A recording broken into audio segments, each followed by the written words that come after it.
Lesson number 16 exercise 7.3 question number 7 and 11 को solve करेंगे। देखिए, show that midpoint of hypotenuse of a right angle triangle is equidistant from its vertices.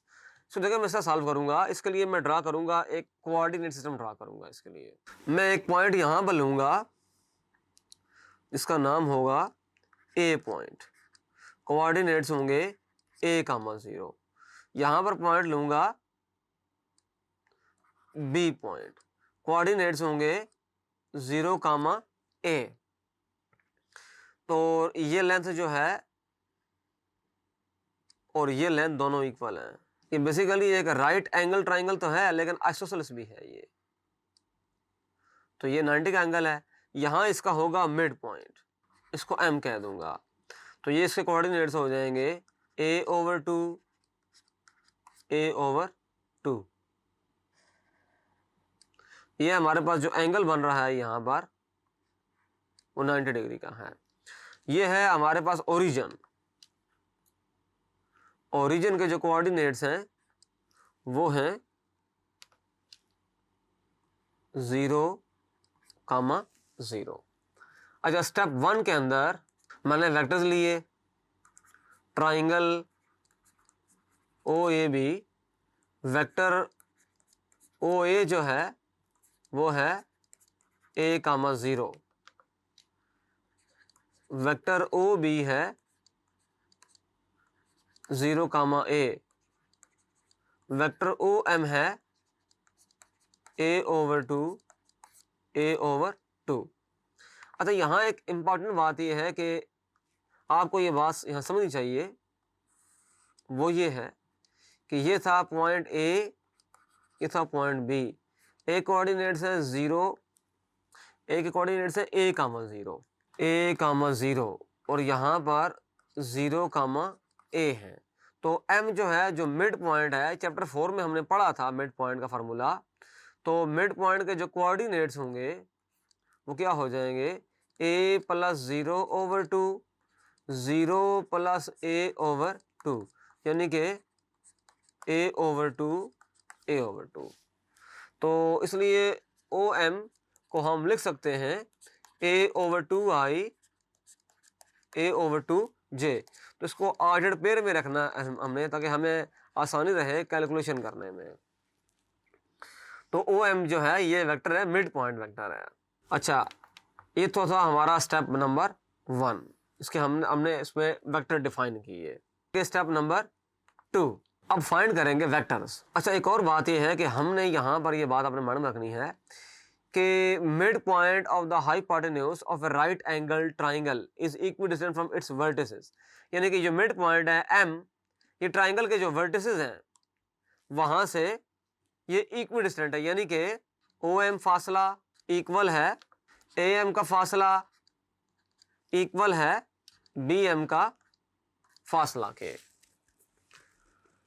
Basically ये triangle है, M एक point है जो hypotenuse के ऊपर है। तो ये जो OA है ये बेस है, OB जो है ये परपेंडिकुलर, ये हाइट है।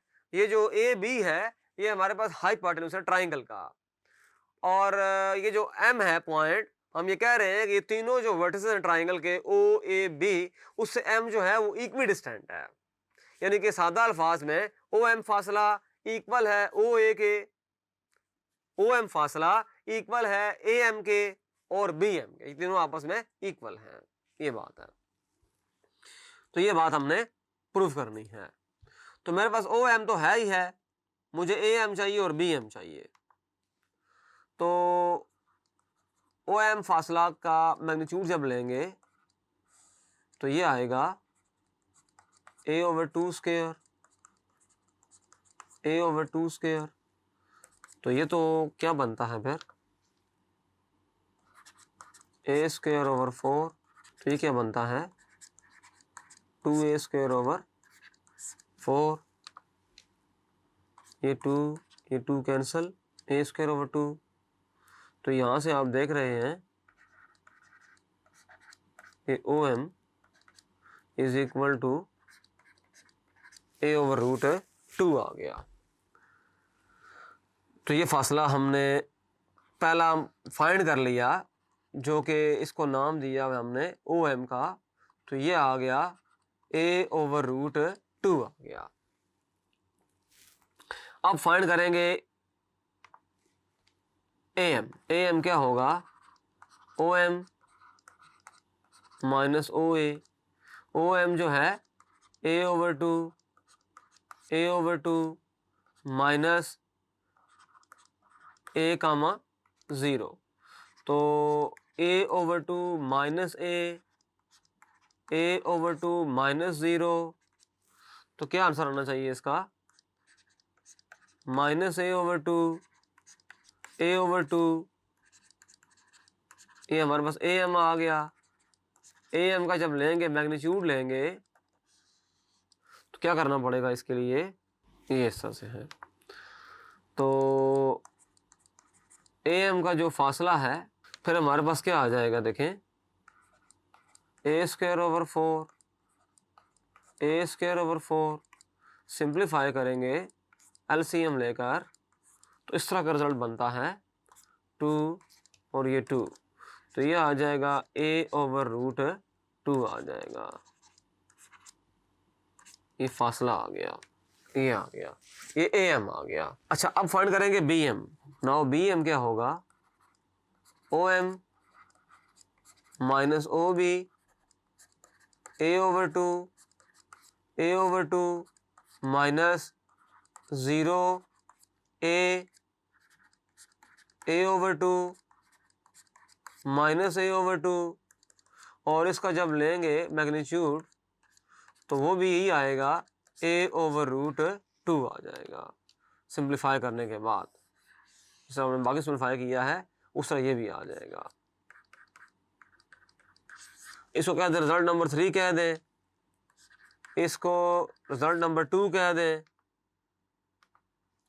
इसको कह दें रिजल्ट नंबर 1 कह दें। अब होगा आखिरी स्टेप इसका, इसमें इस तरह से होगा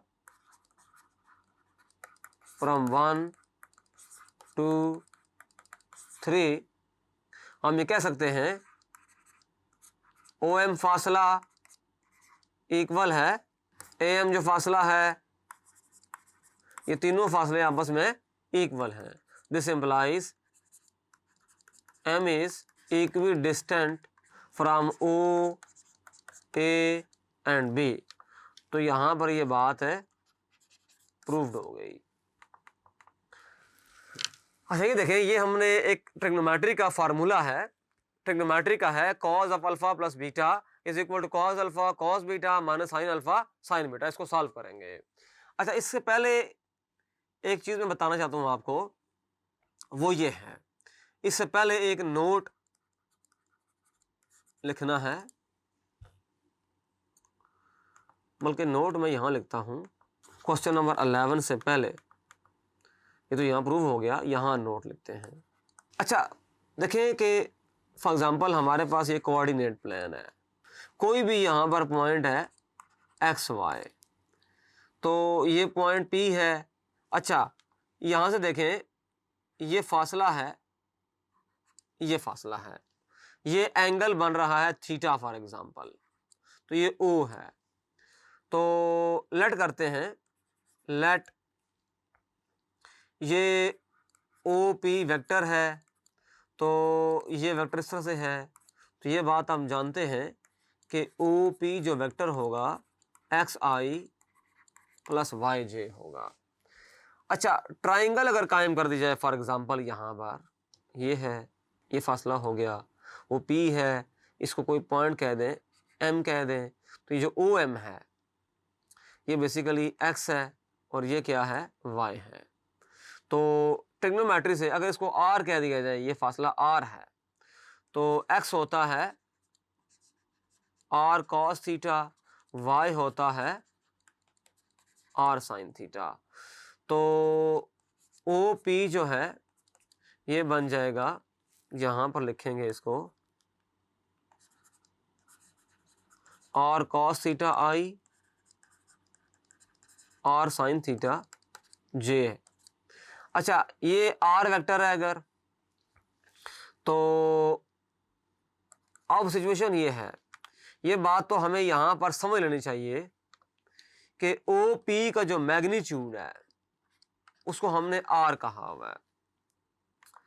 तो ओ पी वेक्टर है तो आर कॉमन आ जाएगा इधर से, तो इधर आ जाएगा कॉस थीटा आई साइन थीटा जे।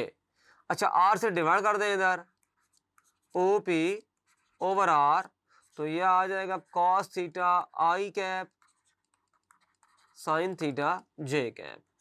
जब किसी भी वेक्टर को उसके मैग्नीट्यूड से डिवाइड करेंगे तो क्या रिजल्ट आएगा, कॉस थीटा आई साइन थीटा जे। तो बेसिकली आपने एक यूनिट वेक्टर निकाल लिया ओ पी, इसको मैं नाम दे दूं अगर आर हेड का तो कोई इशू नहीं होना चाहिए, कॉस थीटा आई साइन थीटा जे। ये रिजल्ट है जो आपने माइंड में रखना है। हमने सिंपल ये बात याद रखनी है, ये बेसिकली वेक्टर आर है, तो अगर कोई वेक्टर आर है वो एंगल थीटा कायम कर रहा है, प्लेन के अंदर कोई वेक्टर आर है अगर उसका एंगल थीटा है, तो आर का जो यूनिट वेक्टर होगा यानी आर हेड, उसको हम लिख सकते हैं कॉस थीटा आई प्लस साइन थीटा जे। अगर ए हेड वेक्टर है उसका एंगल अल्फा है, उसको कैसे लिखेंगे, कॉस अल्फा आई प्लस साइन अल्फा जे। अगर एंगल बीटा है, वेक्टर बी है, उसको कैसे लिखेंगे, कॉस बीटा आई प्लस साइन बीटा जे। ये बात हमने माइंड में रखनी है। अच्छा अब इसको सॉल्व करते हैं। देखें इसमें पहले मैं डायग्राम ड्रा करूंगा, ये ओरिजिन है, ये एक्स एक्सिस है, ये वाई एक्सिस है। यहां पर एक लूंगा यूनिट वेक्टर। अच्छा ये मेरे पास एक यूनिट वेक्टर है, इसका नाम है ए हेड, इसका एंगल जो है वो है अल्फा। एक दूसरा वेक्टर मैं ले रहा हूं यहां पर, ये है बी हेड, इसका एंगल है इनिशियल लाइन के साथ माइनस बीटा। अब बात को आपने समझना है। अब देखें कि ये जो यहां से लेकर यहां तक जो एंगल बनेगा सारे का सारा, ये पूरा एंगल ये बनेगा अल्फा प्लस बीटा। वजह ये है कि इधर माइनस बीटा है तो इधर ये क्या बनेगा फिर प्लस बीटा, इधर प्लस बीटा बनेगा। देखें दोबारा डायग्राम को देख लेते हैं। इधर एंगल अगर माइनस बीटा है, इधर एंगल क्या होगा प्लस बीटा, और ये ऑलरेडी प्लस अल्फा है, तो दोनों एंगल से जब ऐड करेंगे प्लस बीटा प्लस अल्फा, इसको मैंने कह दिया अल्फा प्लस बीटा कह दिया। अब मैं लिखूंगा ए हेड को मैं लिखूंगा कॉस अल्फा आई साइन अल्फा जे, इसको मैं कहूंगा रिजल्ट नंबर 1। बी हेड का चूंकि एंगल बीटा है और वो माइनस में है, तो cos of minus beta I sine of minus beta J, इसको मैं कहूंगा, उसको सिंप्लीफाई कर लेते हैं इसको पहले जरा, फिर कहते हैं इसको 2। सिंप्लीफाई जब करेंगे cos beta I sign beta J, इसको 2 कहते हैं। आपने ये पढ़ा है ट्रिग्नोमेट्री में कि sine of minus theta minus sine theta होता है और cos of minus theta plus cos theta होता है। ये आपने बात है माइंड में रखनी है इस क्वेश्चन के हवाले से। ये हमने बात अप्लाई की है, यहाँ माइनस था खत्म हो गया, यहाँ माइनस था बाहर आ गया। अब ये बी हेड है आपके पास। अच्छा अब मैं करूंगा इस तरह करूंगा, now a head dot b head करूंगा, तो ये होगा ए हेड का मैग्नीट्यूड बी हेड का magnitude cos of angle between a head and b head, तो वो क्या बन रहा है अल्फा प्लस बीटा। अच्छा, फार्मूले के मुताबिक ए हेड डॉट बी हेड क्या होगा, देखें आई कंपोनेंट आई से मल्टीप्लाई होगा, यानी कि ये वाला कंपोनेंट इससे मल्टीप्लाई होगा, ये वाला कंपोनेंट इससे मल्टीप्लाई होगा। तो क्या आंसर आएगा, देखें cos alpha cos beta sine alpha sign beta, और इसका जो मैग्नीट्यूड है, इनके ये यूनिट वेक्टर है, magnitude 1 cos of alpha plus beta. तो क्या रिजल्ट आ गया, cos alpha cos beta sine alpha sign beta cos of alpha plus beta. Result हमने प्रूव कर लिया। अच्छा, एक और अहम बात ये थी कि वेक्टर ये थे, ये वेक्टर था ए हेड, ये वेक्टर था बी हेड, ये देखें ये पूरा एंगल था अल्फा प्लस बीटा। तो जब मैं ए हेड डॉट बी हेड करूँगा तो इसके लिहाज से जो एंगल लिखूँगा फिर, तो वो लिखूँगा cause of alpha plus beta. अगर एंगल इस तरह भी लिया जाए फॉर एग्जांपल, तो ये minus time of alpha plus beta होगा, तो वो भी कॉज ऑफ माइनस टाइम कर दिया जाए अगर, तो वो प्लस ही हो जाएगा फिर, तब भी रिजल्ट में कोई फर्क नहीं पड़ेगा। Thank you.